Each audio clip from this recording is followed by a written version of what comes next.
at rayuma. Kaya dapat mag-eskala na. Medically proven na mabilis ang bisa para po sa nanakit at namamagang kasukasuan. Umaga hanggang gabi ang ginhawa. Kaya siguradong tuloy-tuloy ang banding ng pamilya. Sa Eskalan, wala nang mamimiss na pamilya moments. Kaya sa sakit ng arthritis at rayuma, mag-eskala na para alis na ang buto-buto. Kaya naman sa Eskalan, ito po ang bago para po sa pamilya. Ito lang, Baby Bench Cloud! Ako na hindi po lang pang baby, kundi pang buong pamilya. Maraming sense na pwedeng pagpilian.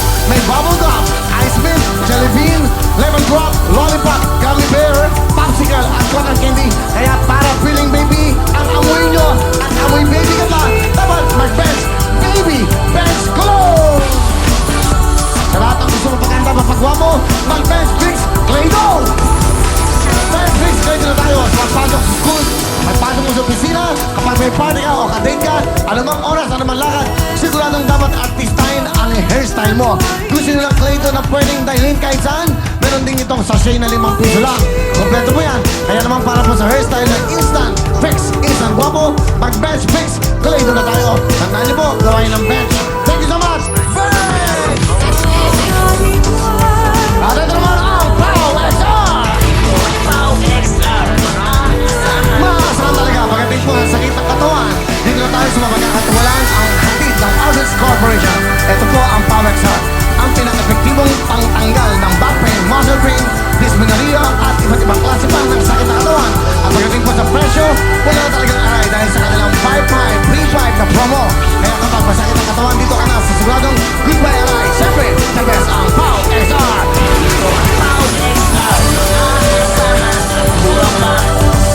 Para po sa mga malabo pa rin, ito na po ang bago, makakapin natin ang Optin! Ang Optin, ang gamit, pinilitaw ang dopamine. Ang Optin ay nakakatulong para luminaw at maging malusog ang ating mga mata.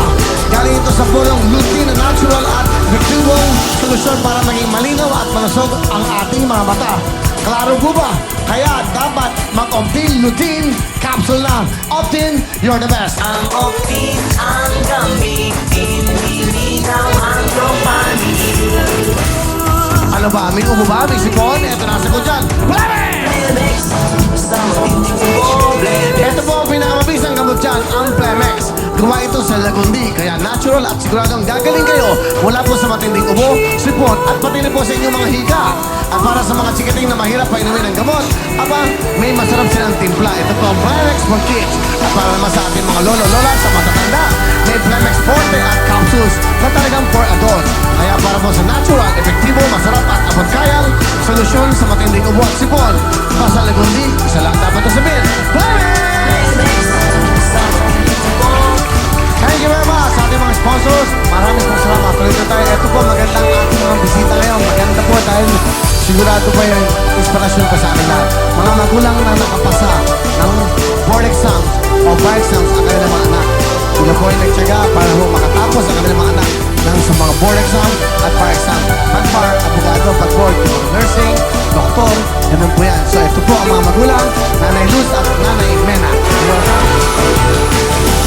Magandang gabi po, Nanay Luz. Bumati muna po kayo. Magandang gabi. Ayun po ang camera. Bumati kayo na. Magandang gabi po. Binabati ko po lahat ng mga taga Santo Domingo, Nueva Ecija. Nanonood po silang lahat ngayon. Yung. Ang aking tatay, ang aking asawa at ang aking anak. Binabati ko po kayo. Yan. Ilan po ang anak nyo, Aling Luz? 3 po. Ang mister nyo, ano po ang ginagawa? Nagtatrabaho ba? Pa-sideline yung Kuya Win. Ah, sahil kayo po. Apo. Anong pinagkakabalan? Tindera lang po sa palengke ng Santo Domingo. Wow, okay. Talaga? Opo. Ano po ang tinit... Gulay po. Sa Santo Domingo? Opo. Alam nyo ba, nung maliit pa ako, yung lola ko, sinasama ko dyan dahil yung lola ko nagtitinda ng mga tela. Sa Santo Domingo. Ganun po, nakarating po kayo sa bayan namin. Kaya nga sinabi ko sa inyo. Nung maliit pa ako, siguro mga 4 na taong gulang. Kasi tutulog ako doon. Oh, totoo. Sa isang mga may palengke ron. Saka sa Talavera. Sinasama ako ng aking lola. Oo, nagbabantay ako ng tela. Ay, yung abaniko. Pinapaypayan ko yung lola kong ganun. Ganun ang mga bata sa probinsya, di ba? Opo. Kaya ako ganun ang ugali ko, konserbatibo. Kaya hindi ako mahilig sa babae. Ganun po. Ganun na nga. Nanay Lucy sa kandakilang ina dahil nakapagpatapos ka ng anak. ginapang mo, eka nga sa pagtitinda lamang sa palengke. Sige po, ano bang tinapos sa anak nyo? Nursing po. Nursing, pakilala nyo po ang inyong pinagmamalaking anak. Pinakakilala ko po sa inyo. Klak. Okay. Okay Gusto na, ko, Kuya Will. dahan-dahan na Gusto eh. ko. Relax. Pinakikilala ko po sa inyo ang gwapo kong anak, si Jessie. Wow! Congratulations, Jessie. Kailan ka nag-graduate? Anong 2009 pa po? 2000 na, napagtapos ka ng magulang mo. Opo. And then, nag-board exam ka. Opo. Nakapasa. Isang take lang? First time po. First time pong pumasa. So, first time mo mag-take ng exam. Hindi po, and then- first time pong pumasa, pero hindi po first time mag-take. Ilang beses ka nag-take? Mike. 4 po. Pero license ka naman. Yun ang importante. Oo, yun po yung mahalaga. Kahit 10 beses ka nag-take ng exam, basta ang importante, makapasa ka. Ano gusto mo sabihin sa dakila mong ina? Yun maraming salamat po sa mga sakripisyo niyo sa magkakapatid.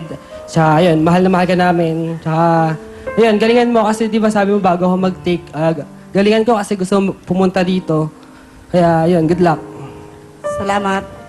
Okay naman po. Pinaghirapan niyo yung pagpapatapos sa anak niyo. Ano gusto niyo sabihin? Sa'yo, anak. Ayan na. Proud ako sa'yo, maski pang take 4 mo yan. Kasi po, yung take 4 niya na po na yan, talagang sumusuko na po ako. Dahil talagang wala na po kaming pera. Pero maano po siya, talagang sidido po siyang makapasa. Sabi niya, Mama, last, please, ikapo niya sa akin. Kaya pinagbigyan ko naman po. Ayan po, sa wakas, nakapasa na po siya. Siya na po siyang RN. I love you, anak. Mahal ko kayong lahat. Kuya Will, ayun pa yung isang anak. Asan? Ayun po. Ayun, anak yung babae. Opo. Nag-aaral din ba siya? Opo. Ano naman po kinukuha? HRM po, 3rd year. Ganon. Opo. Pinipigilan ko po umiyak kasi ayaw niya po akong umiyak kasi pangit daw po ako pag iiyak. Kaya? Opo, pinipigilan ko nga po. Ayaw ko Kung talaga siyang pigilan niya, mahirap yan. nagagalit po eh. Masakit ang tiyan mo. Ay nga, kung nararamdaman mo, ba't mo pipigilan ng isang bagay Opo, na yan? ang saya-saya pala dito. Talaga, masaya ba kayo? Opo. Luha naman ang kaligayahan niya. Opo, proud na proud kami sa mga nakapasay. Lalo yung mga ano dyan, kasama naming bar exam. Talagang kikilabutan ka. Ang Kasi, saya. aba, isipin niyo, ano tinitinda niyo sa palengke? Gulay po. Dahil lang sa kulay, tapos ng anak na Opo, pagkakaan. kasama ko po ang asawa na tumataguyod sa kanila. Kaya ano gusto niyo sabihin sa asawa niyo dahil kasama niyo yan? Alam kong nanonood kayo dyan. I love you pa. At saka sa aking isang anak, kasi po 3 yan, Kuya Will, yung isa na iwan. I love you. Yun lang po. Ikaw, yung dalaga mo, bigyan mo ng mic ka. Ano gusto mo sabihin sa nanay mo? Pinag-aaral ka. Dahil sa gulay na pag-aaral kayo. Kayo, ano ka, profesora? Yan. Ma, salamat po kasi pinagsasagaan niyo kami pag-aral. Lagi niyo pong tatandaan, mahal na mahal po namin kayo. Okay. Salamat.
Tita Christopher Min pala, kababayan nyo, dahil siya daw ay isa Diyos at Dominican nag-aral.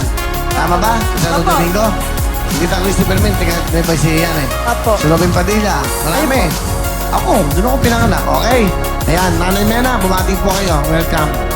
Good evening po sa inyong lahat, sa mga taga-Pulilan, Bulacan, sa mga kaibigan ko sa Malolos, sa Baliwag, sa aking apong si Allen, si Dayday, at sa mga anak ko. Umiti naman kayo. Nakaka-